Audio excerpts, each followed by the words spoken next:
following is a true story. Names have been changed to protect the identities of those involved. It was late afternoon along the South Canadian River. The sun had dipped low, scattering amber light through tangled branches.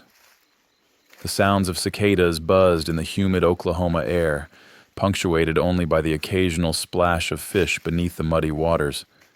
Two men stood waist-deep, quiet and focused, fingers poised to snag catfish from hidden holes beneath the riverbank. It was a normal summer day, until it wasn't. One of those men wouldn't make it home. When night fell, only one of them emerged from the darkness, his clothes soaked, eyes wild, hands trembling.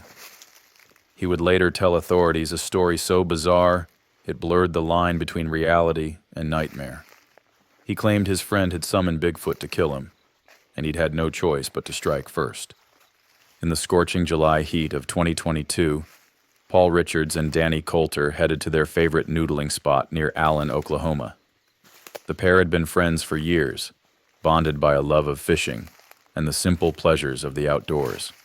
But that day, Paul later told investigators, things felt different, strange, even sinister. According to Paul's account, Danny began acting oddly. At first, Paul dismissed it as nerves, the heat playing tricks on their minds. But as the afternoon wore on, he became convinced something terrible was unfolding. He swore Danny began whispering and howling into a drainage pipe near the riverbank, the eerie sound echoing off into the distance. Paul grew increasingly paranoid. He later described seeing a towering 12-foot-tall figure looming downstream, hidden among the shadows of the trees, a creature he believed with absolute certainty to be Bigfoot. Paul told investigators that Danny pointed at a fish beneath the water, repeatedly urging him to reach into a submerged hole to grab it. Paul refused, a creeping dread convincing him it was a trap, that Danny was luring him into the water, intent on drowning him and feeding him to the beast. Fear and suspicion took hold, escalating quickly. Words turned to shouts, then shoves, and finally erupted into violence. In the muddy river shallows, under a sky bleeding into twilight, Paul wrapped his hands around Danny's throat and squeezed until his friend stopped fighting back. He claimed it was self-defense, that Danny had set him up, but the scene told a different story, and Paul would soon face questions he struggled to answer. When Pontotoc County deputies arrived, Paul Richards was waiting. He was disheveled and frantic, speaking in rapid, fragmented sentences. Deputies later recounted how Paul insisted that people were watching him from the shadows and that Danny had orchestrated the whole nightmarish scenario. Paul's rambling confession included vivid descriptions of Bigfoot and ominous threats from his friend. Authorities quickly launched a search, their flashlights cutting through the dense darkness along the riverbank. It wasn't until the following afternoon that Danny's body was discovered, hidden among the brush, his bruises and injuries telling a grim story. No weapons were found, just evidence of a violent struggle. Investigators from the Oklahoma State Bureau of Investigation were brought in. OSBI agent Justin Brown later testified about his chilling conversations with Paul. Brown struggled to discern if Paul's story was rooted in genuine delusion or if it was an elaborate, desperate lie. Despite Paul's insistence about the creature lurking near the river, Brown noted that Paul's descriptions were consistent, detailed, and unnervingly earnest.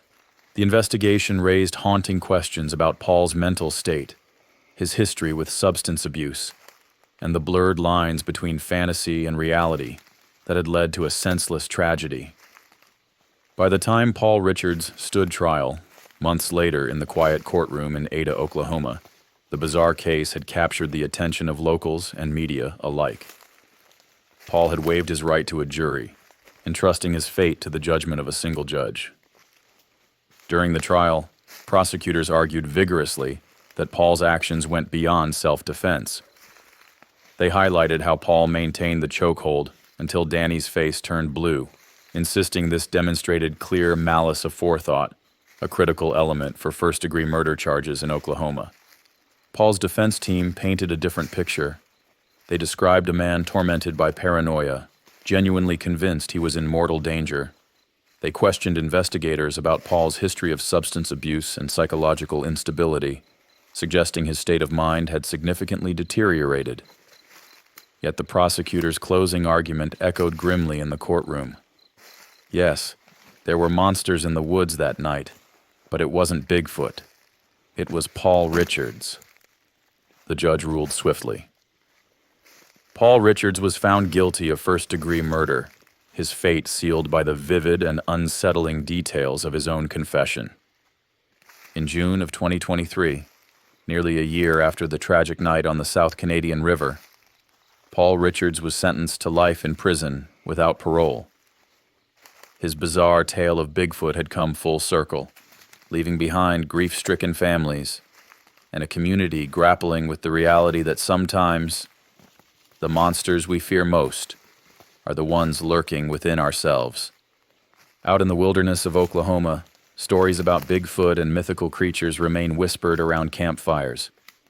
But now, they're told with a newfound unease, a reminder that sometimes the line between myth and madness is perilously thin.